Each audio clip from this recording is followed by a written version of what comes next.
Interesting. But what happened? We have another story, and that is Moses.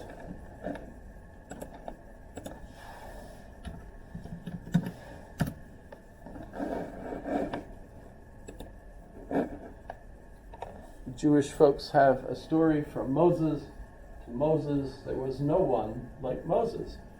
Who are the ones that they're talking about? Moses, this one, the famous one, with the tablets going up to Sinai, the Sinai Peninsula, was it Mount Sinai or what? They actually have a little chapel up there where people could go up and visit and so on. But the other Moses, by the way, is Moses ben Maimon. Moses ben Maimon, who we will look at in just a week or two, actually. And so from Moses to Moses, there was no one like Moses. They were both geniuses, religious geniuses, scientific geniuses, who knows.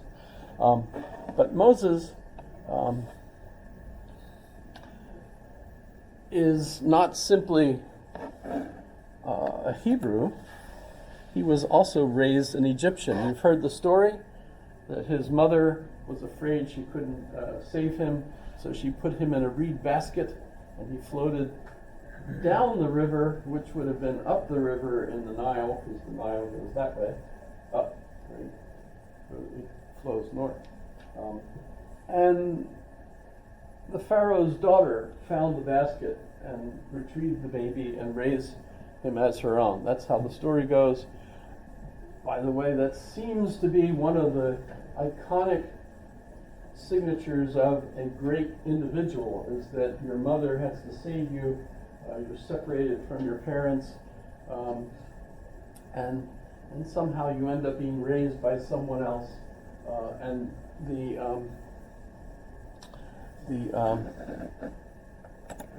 I think the very first individual famous for that was Argon the Great.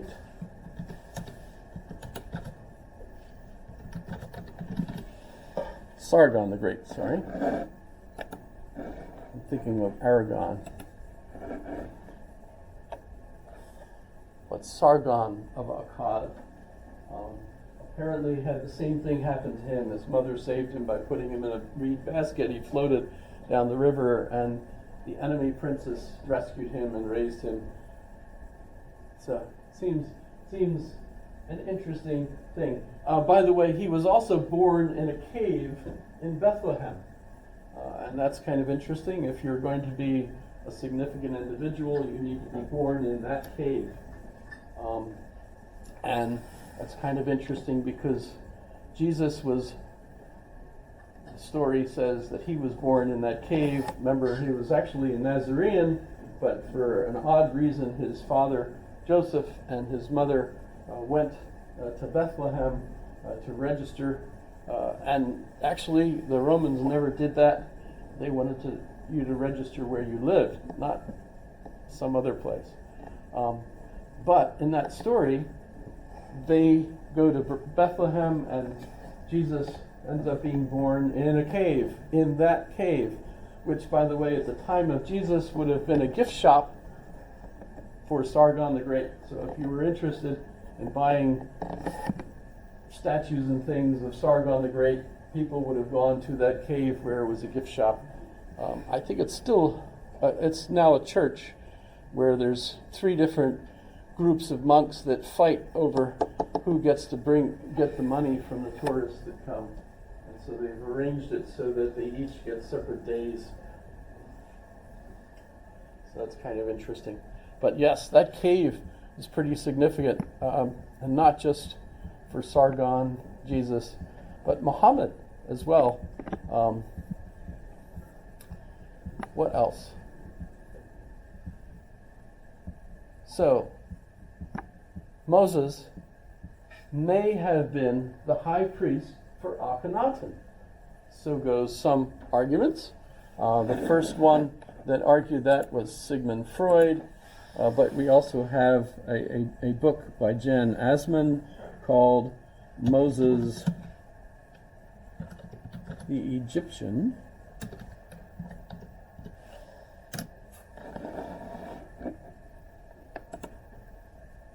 I don't know why it's blurred. It's asking you to set your location. Okay, so there I am. I'm here. How come they don't do that? So Moses the Egyptian, Moshe means to lead out. And so some argue that his name Moshe was given to him because he was taken out of the river. But it's interesting because, of course, the most famous thing he did was lead the people out of Egypt. And so there's that out of as well. He's also considered by Orthodox Jewish rabbis to be the author of the Torah, which, at least by Spinoza's day, we have enough criticism to point out that no, it's impossible for him to have actually been the author of the Torah. And what is the Torah?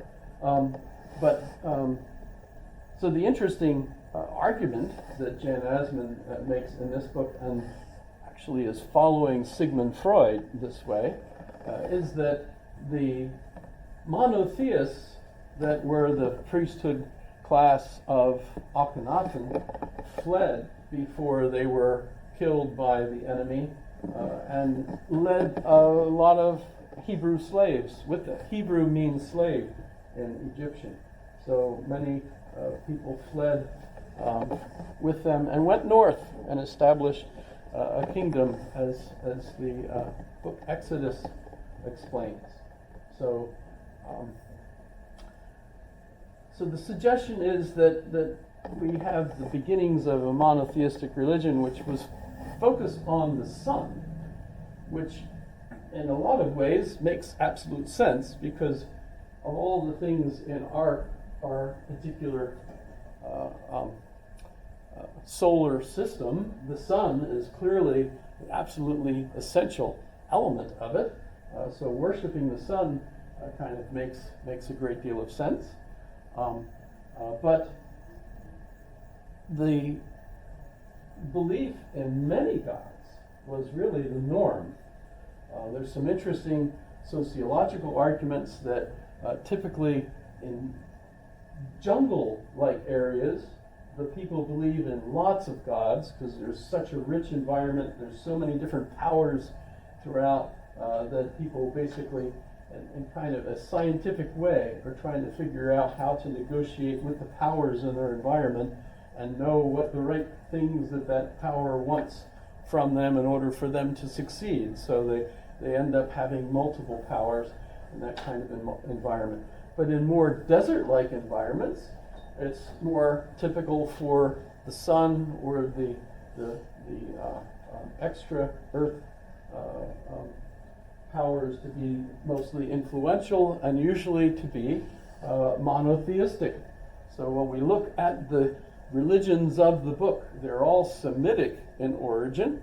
The people were all Semitic.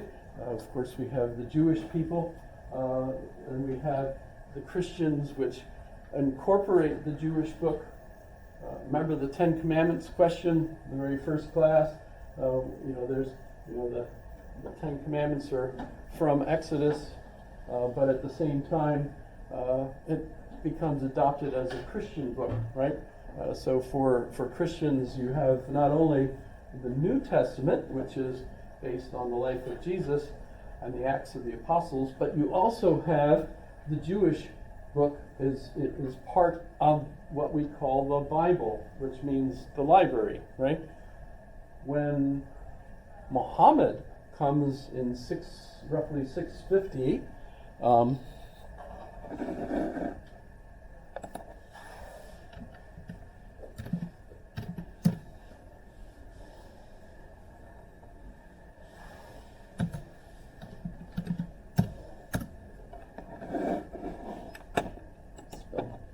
the way, most of Islamic followers, when they pronounce his name, they say Muhammad, his name be praised.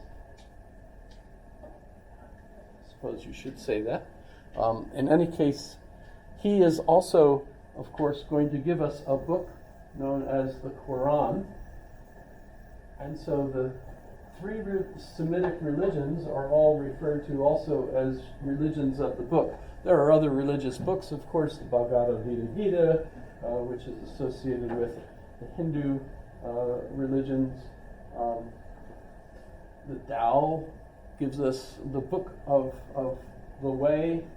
So if you're interested in Chinese philosophy, you have the Tao, which is fascinating. But Muhammad gives us the Quran. And some Christian theologians point out Muhammad grew up in a community that had a Jewish Jesus sect. There was in that community where Muhammad grew up as a child, there was a sect of Jewish people there who believed Jesus was a prophet. They did not think Jesus was divine. They didn't think he was the Son of God, but they did believe Jesus as a prophet. And so Muhammad grew up believing that Jesus was a prophet, but not divine. By the way, Muhammad doesn't believe that he is divine either.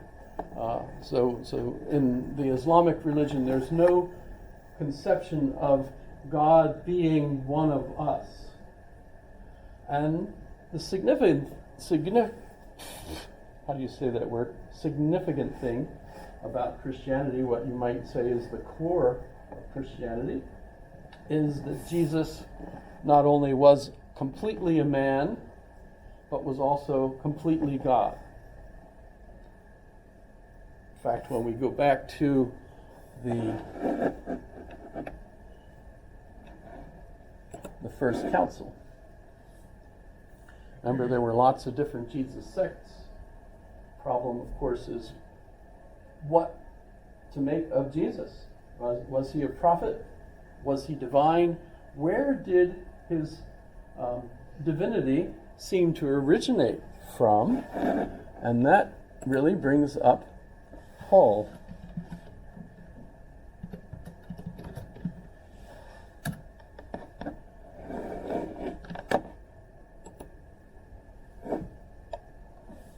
So Paul was not an actual disciple of Jesus.